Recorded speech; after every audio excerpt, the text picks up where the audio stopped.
Hello, sir. Do you have a moment to talk about horror games?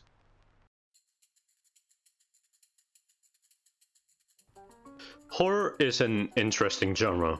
It's praised when done right, but completely shunned and stricken down when done wrong. And it's something lots of people get terribly wrong.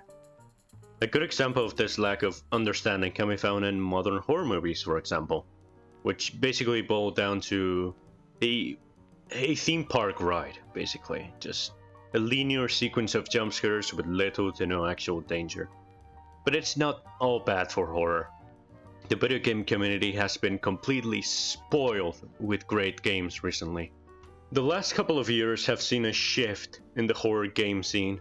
Mostly a bigger focus on the indie scene and the absolute massive sea of PS1 aesthetic games.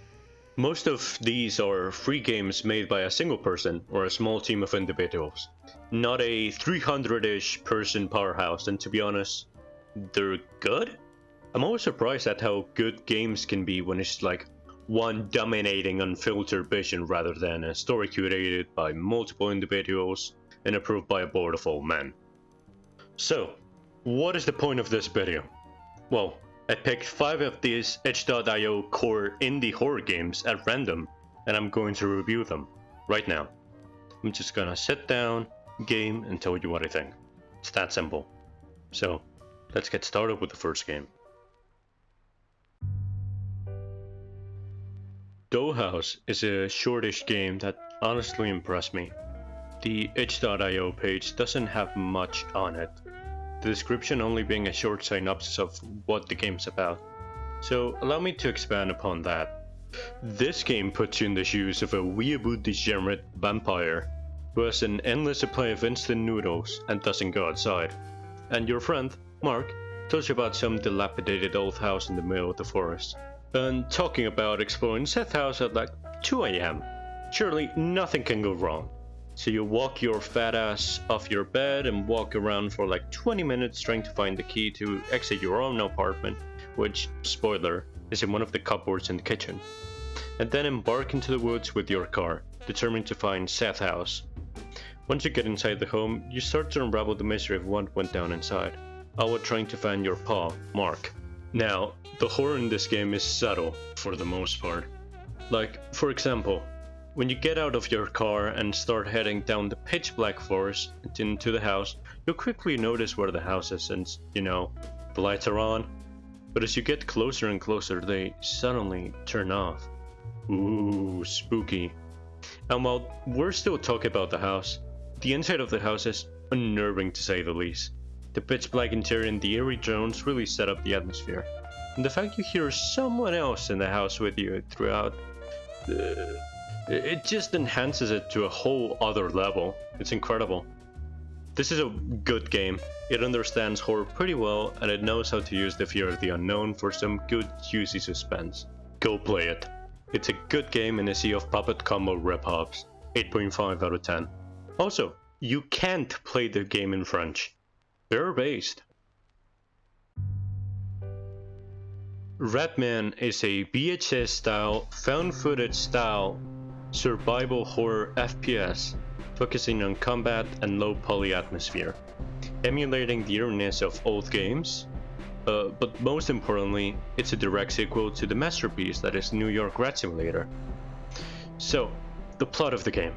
A Marine is sent on a mission into a sewer system to investigate the current rumors in the news about a cryptid creature that's said to have eaten mainly homeless people and a military officer most recently. But that isn't the main crime. The real reason why the Marine is down there is because Ratman is living down there in that sewer, rent-free. He isn't paying his fucking taxes. The boss fight against the tax-evading rat was underwhelming. Maybe because I was frustrated with this goon swarming me.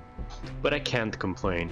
The game took me like 10 minutes to complete, and 4 of those minutes being just the swarming rats. Overall, a neat game, a cozy 6.5 out of 10.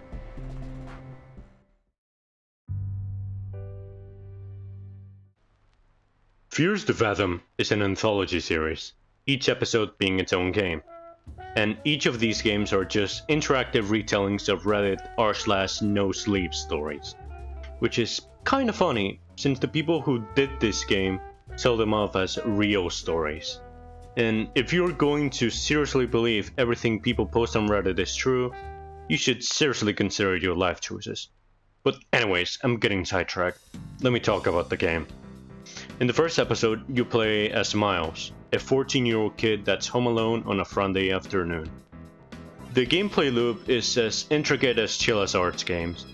You go somewhere and press E on something, it fades to black, and then the action is completed.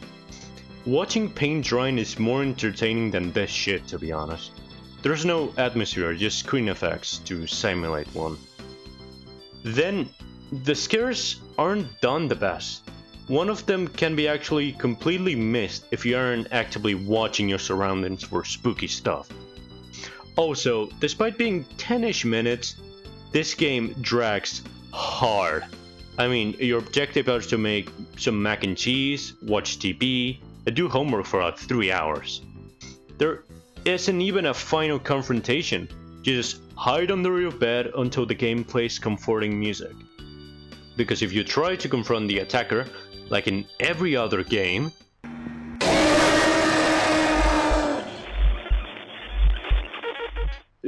yeah. I mean, they're based on quote-unquote real stories, but an adaptation doesn't mean it has to be a one-on-one replica. Go ham. Miles should be able to get a frying pan and bonk the dude. So yeah, I didn't like this game.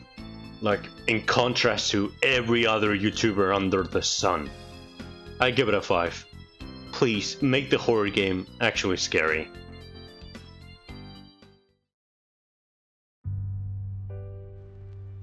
This game is an odd one. It's the complete opposite of the last one.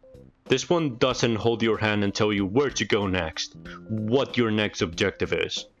Grainwind Incident 77 is a non-linear urban exploring sim, and it's a part of the Urbex Incident series. It takes place inside an abandoned factory. It's up to you how much you discover. Find tapes and notes to uncover what truly is Incident 77 and what truly happened inside the Grainwind factory, why it mysteriously shut down years ago. This game does quite a lot of things well. According to the devs, the gameplay evolves with you the longer you play. Some of your actions determine what ending you might get. The game also provides full freedom for the player. You can go wherever you want.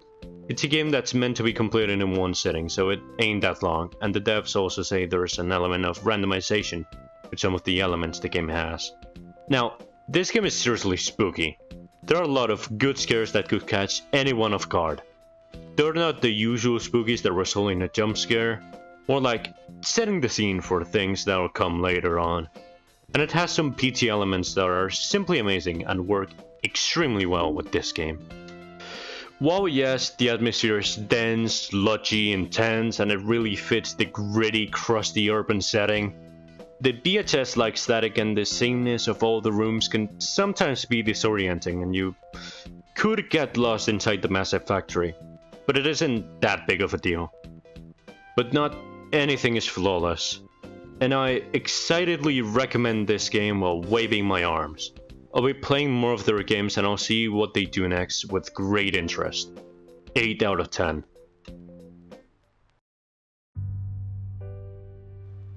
And of course we leave the best for last. But what exactly is Spaghet, you might ask?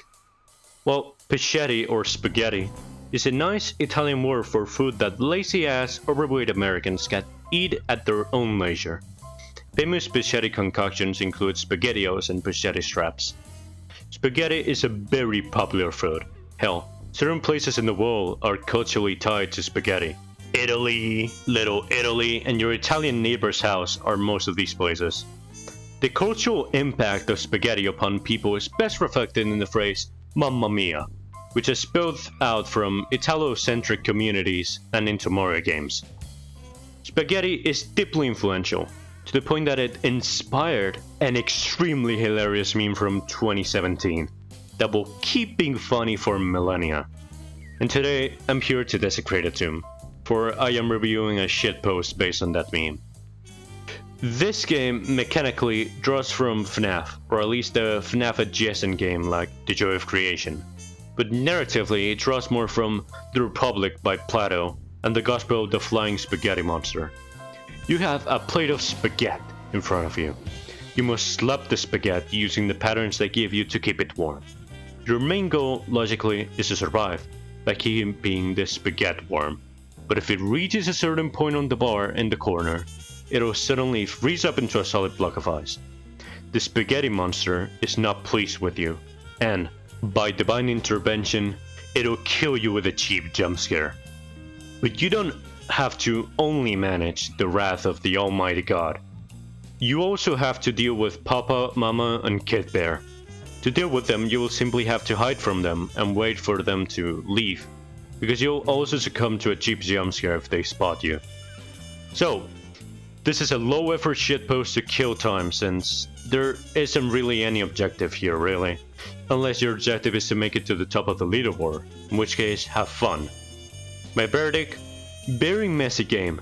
Knees were suddenly weak, palms 100% sweaty, mum spaghetti on my sweater already, mum spaghetti. This is worth the €2 it costs on Steam if you're a comedy necrophiliac. Well, they were indeed 5 games and they were indeed inexpensive horror games. Got to say, it was fun trying out generally unknown games. Rolling the dice sometimes and heading into the unknown face first has unexpected and surprising results. Most of these games bring a unique ideas to the table. From a manhunt on a cryptid to a loyal Urbex simulator, they were fun and original. Were they good? Probably. Possibly maybe. But hey, none of these games will ever match the mastery of Warm Odyssey. You may ask, is it good? No, it's Warm Odyssey. Thanks for watching. I'll see you next time.